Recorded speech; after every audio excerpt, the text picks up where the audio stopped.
Pero kung bago ka pa lang sa aking channel, paki-like, share, and click the subscribe button and the notification bell para lagi kayong updated sa mga parating ko pang uploads.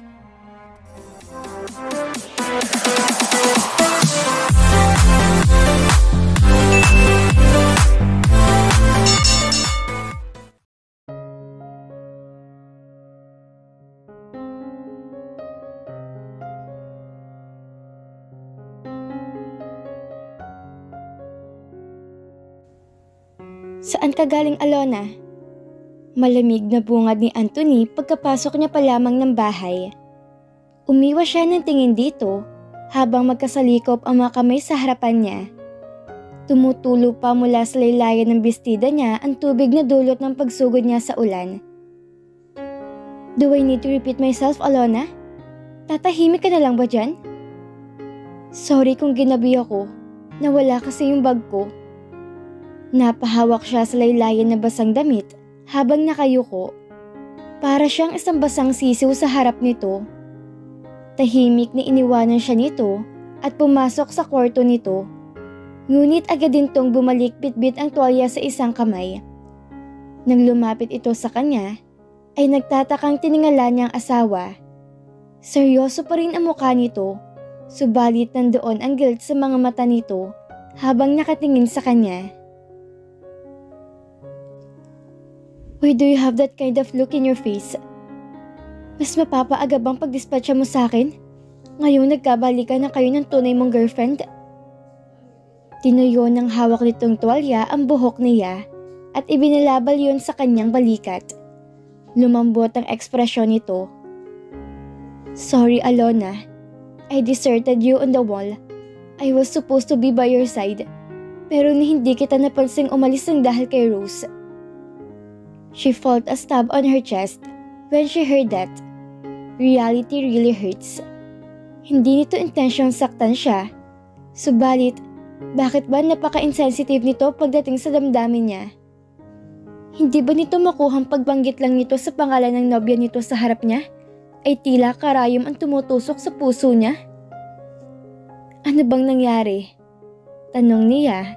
Kahit na ayaw na niyang malaman pang detalye ng pagkakabalikan ng mga ito, napabuntong hininga ito. Hindi ko makontak sina Papa. Nasa isang business trip siya sa Europe kasama ni Mama. I need to know the truth kung may kinalaman sila sa pagkawala ni Rose sa kasal. Hindi ko alam kung anong magagawa ko. Mapait na ngumiti siya. Ganoon mo ba siya kamahal? Ha? Itinaas niya ang paningin dito. Ang mga mata niya ay walang kabuhay-buhay. I hate you, Anthony. Diretsyong pahayag niya. Sana hindi na lang kita nakilala. Sana hindi ako tumakas sa kasal. Shock registered on his face. Nanlaki ang mga mata nito at lumatay ang gulat sa mukha nito. Para bang hindi ito makapaniwala sa narinig mula sa bibig niya. What? You are badly mistaken when you thought that I was some kind of an angel. Anthony, kinamumuhian ko ang buhay ko ngayon sa piling mo, Anthony. Alam mo bang gusto kitang sampalin sa mga oras na to? At alam mo bang gusto kong sabunutan ng nobya mo kanina sa mall? But that's just physical. Walang-wala sa sakit na pinaparamdam mo sa akin. Unti-unting nanlabo ang kanyang paningin. You are kind yet. You are cruel. You are soft-spoken yet. You are harsh. Alam kong hindi mo ako nakikita bilang isang babaeng pwede mong mahalin. Pero wala kang karapatang saktan ako ng ganito. Hinablot niya ang towel mula sa kanyang balikat at inihagis yon sa sahig. I can't go on like this. Let's have our annulment as soon as possible.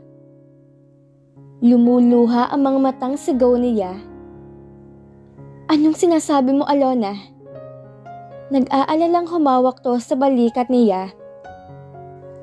Don't make me say it again. I hate you, Anthony. I really hate you. Nawalan siya ng balanse na makaramdam ng hilo. Sa mga kamay ng kanyang asawa siya bumagsak. Mahigpit na kumapit siya sa balikat nito. Hindi ko sinadya pero nangyari. No. Siguro ginusto ko rin to. Pero bakit kahit anong sisi ko sa sarili ko, hindi mawala-wala tong pesing nararamdaman ko? So hayaan mong sisihin kita, Anthony. Kung hindi ka naging mabait sa akin, hindi sana tayo umabot sa ganito. Kung hindi mo ipinaramdam sa akin na espesyal ako, hindi sana ako umasa. Kasalanan mo, di ba? So you must take the responsibility in all of this. Kahit parang nagdideliryo ang pakiramdam, ay pilit siyang humiwalay dito. Sinalat ng lalaki ang kanyang noo. Inaapoy ka ng lagnat, Alona. Wala akong pakaalam. I felt like her dying not unless. Muli niyang inilapit ang sarili sa asawa. Sinalo ang magkabila niyang kamay ang gwapong mukha nito. Kung hindi man tayong para sa isa't isa, din hayaan mong umabot ako kahit kaunting sandali. Iparamdam mo sa akin na isa rin akong babae sa paningin mo. Inilapit niya ang mukha dito hanggang sa maramdaman niya ang init ng hininga nito. You don't know what you're saying right now, Alona. Subalit hindi nito sinubukang ilayo ang mukha na magkadikit ang mga noo nila. Lumamlam ang mga mata nito. Yes, let's pretend that I didn't know what I'm trying to get myself into right now. Hindi ko gustong daanin ka sa guilt, pero hayaan mong maniwala ko na kahit ngayon lang, na may puwang ako sa puso mo. Napapikit siya. Napalunok naman ang lalaki habang nakatitig sa kanyang mukha. Do you know how beautiful you are? Bulong nito. You are so seductively dazzling in my eyes. So fledging, so pure. It's almost like a sin to desire you. Hindi na ako bata. Alam ko ang konsekwensya sa ginagawa ko ngayon. Naglandas ang magkabilang kamay nito sa kanyang bewang. Yes, hindi ka na isang bata. You are my wife. Matapos itong sabihin yun, ay tinawid nito ang gadling pagitan ng mga labi nila. When Anthony kissed her, it felt like he took her into another world. Pakiramdam niya'y umangat siya sa ere at ang tanging sensasyong nararamdaman niya ay lalong naging sensitibo. Pareho silang naghahabol ng hininga matapos ang ilang minutong halik. Dinig ni Alona ang ginawang pagsinghap ni Anthony nang mapasadahan nito ang tingin ng hubad niyang katawan. You are so perfect. Bulong nito. Pakiramdam niya'y sobrang ganda niya sa mga puring naririnig niya mula rito. One thing she was sure of, Anthony wanted her. At wala siyang balak na ipagkait ng pangangailangan nito sa kanya. Namigat ang talukap ng kanyang mga mata nang maramdaman niyang sinigaw ng init na nagmumula dito. Sobrang tindi ng kaba niya sa uri ng pagnanasang gumigising sa bawat himaymay ng kanyang katawan. Subalit ganoon pa man, hindi na napigilan ng antok na humahatak sa kanyang diwa. Mabigat din ang kanyang pakiramdam at tila nakakapasong init ng kanyang balat. Sorry, Anthony. Let me rest for a while. Saad niya sa magkalapat nilang mga labi. Nagulat na lang ang lalaki nang tuluyang sumandal ang ulo niya sa balikat nito. Pero dinig niya pa rin ang ginawang pagbuntong hininga nito habang inaayos itong pagbubuhat sa buong bigat ng kanyang katawan. You little seductress. Bulong pa nito malapit sa kanyang tenga. Ramdam niya ang paglalakad nito patungo sa isang particular na direksyon. Ang isang kamay nito ay humahaplo sa kanyang buhok, habang ang isa naman ay dinadamang kanyang likod. Ang init na hatid ng palad nito sa kanyang balat ay lalong nagpapaantok sa kanya at hindi niya namalayan pa ang sumunod na nangyari. Muling napabuntong hininga si Anthony nang ilapag niya sa kamang hubad na katawan ng kanyang asawa.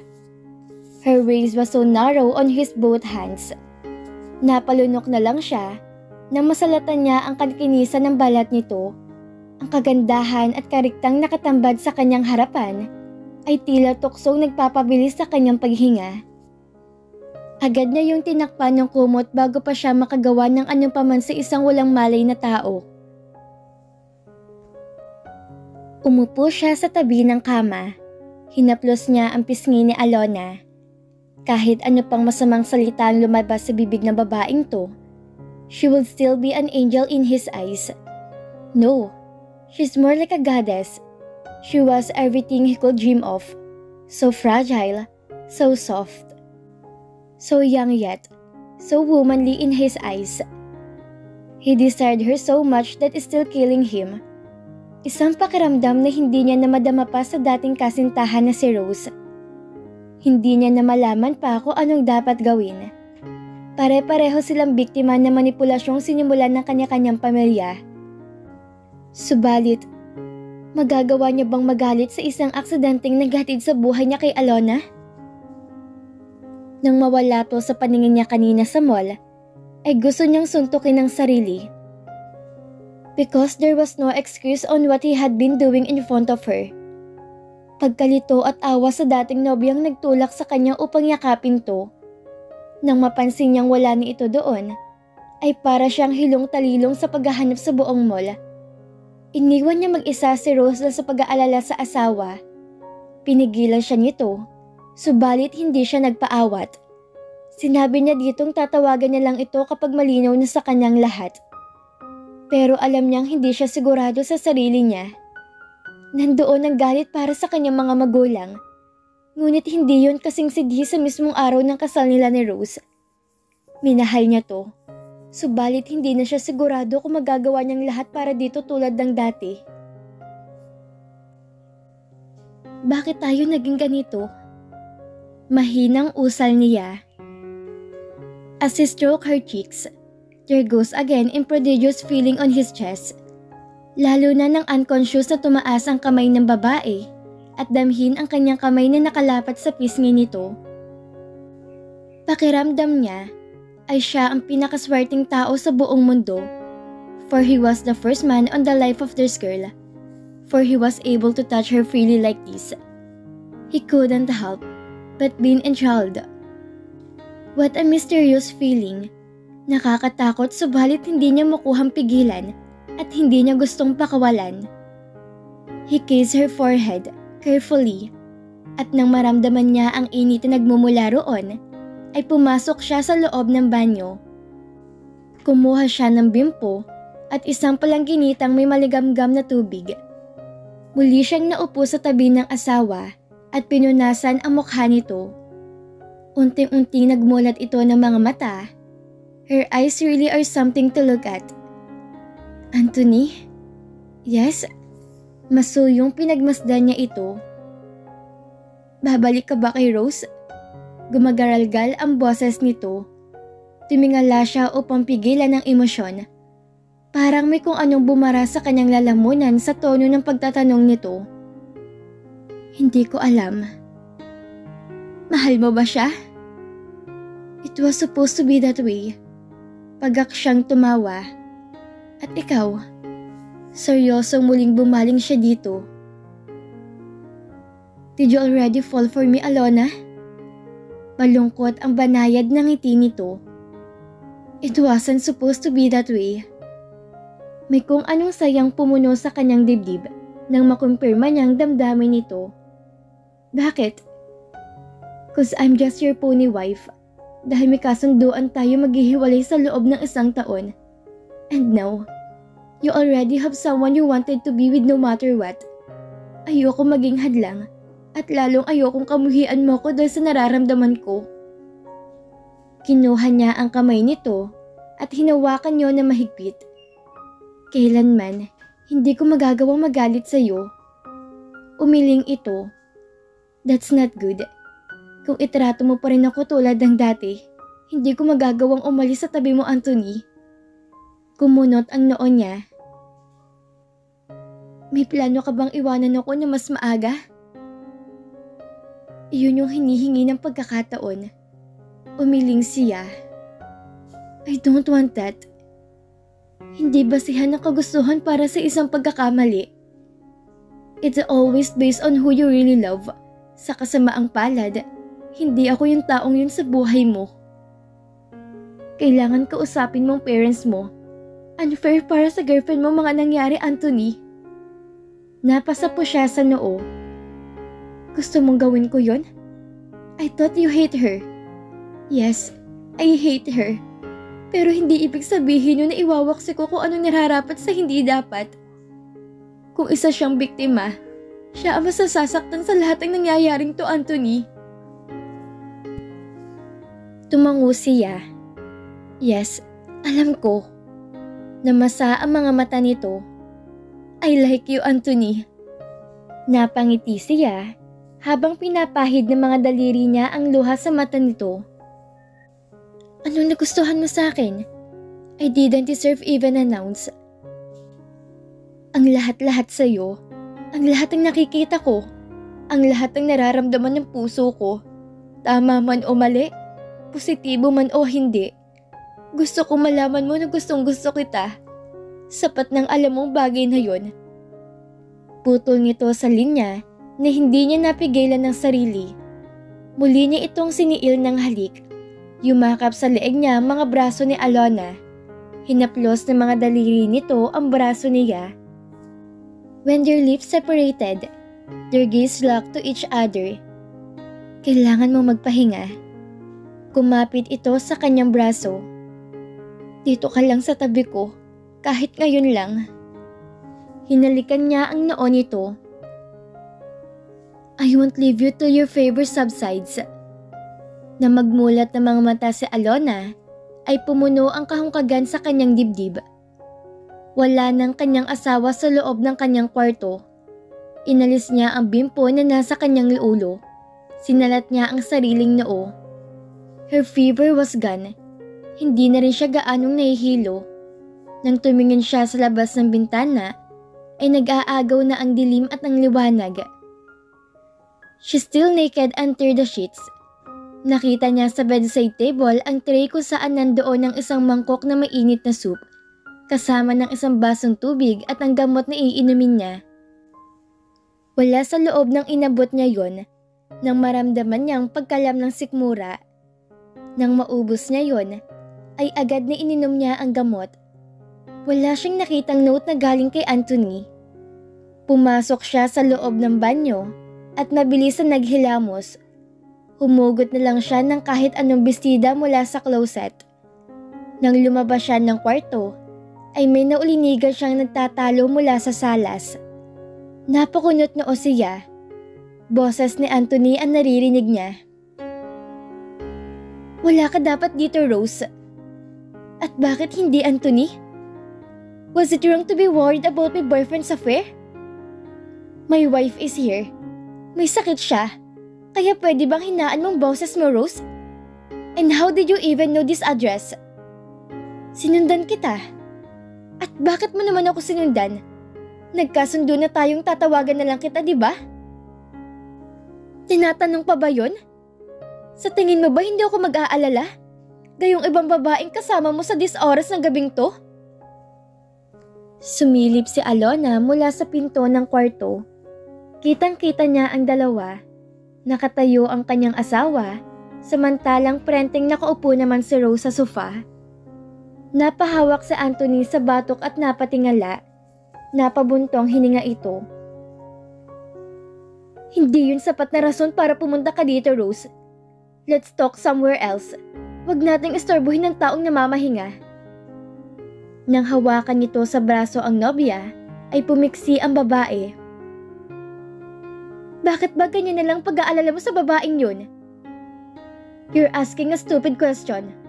Bakit? 'Cause she's my wife. Napahawak siya sa dibdib nang marinig ang sinabi ng lalaki.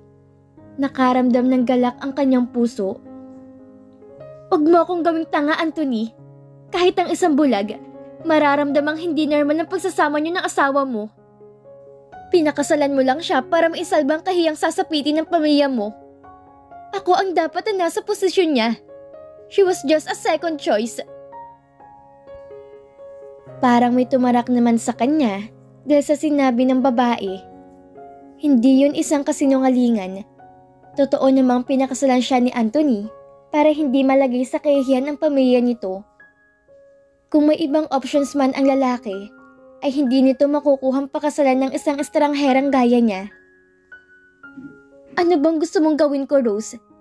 Hindi ko na may babalik pang oras para pigilan pa mga nangyari na. Kung totoo man ang sinabi mong may kinalaman ng papa ko sa paggawala mo, then I'm here to say sorry. Napailing ang babae. Hindi ka naniniwala sa akin, no? No.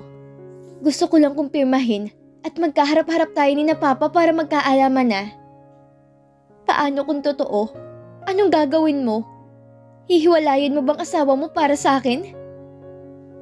Napahinto ito. Huwag natin dito pag-usapan ng bagay na yan. Gusto ko malaman ngayon na, Anthony. This is just too much. Namuo ang luha sa gilid ng mga mata nito. Kinakpan nito ang kamay ang bibig at waring nahagulgol anumang sandali. Nawala lang ako saglit sa buhay mo, pero mukhang may babae na nga pumalit sa akin dyan sa puso mo. Akala ko, ako lang yung nakikita mo. Yes, she's young, beautiful, sobra, na alam kong posibleng mahulog ka sa kanya. And here I am, so pathetic, naghahabol sa isang bagay na pag-aari na ng iba. Pero hindi ko magawang kalimutan ka, Anthony. Rose, I love you, Anthony. At nakahanda kong gawin ang lahat para bumalik ka lang sa akin. She stepped forward then kissed him suddenly. Napalunok na lang sa Alona. She covered her mouth to suppress her gasps. His husband was kissing another woman in front of her. Hindi niya namalaya na tumutulo ng mga luha niya. Sa huli, ay alam niyang hindi magiging kanya ang lalaking napamahal na sa puso niya. Anthony couldn't be there for her. Alam niya yun sa simula pa lang. But still, she just wanted him for herself. Kahit alam niyang walang dahilan para manatili ito sa kanya.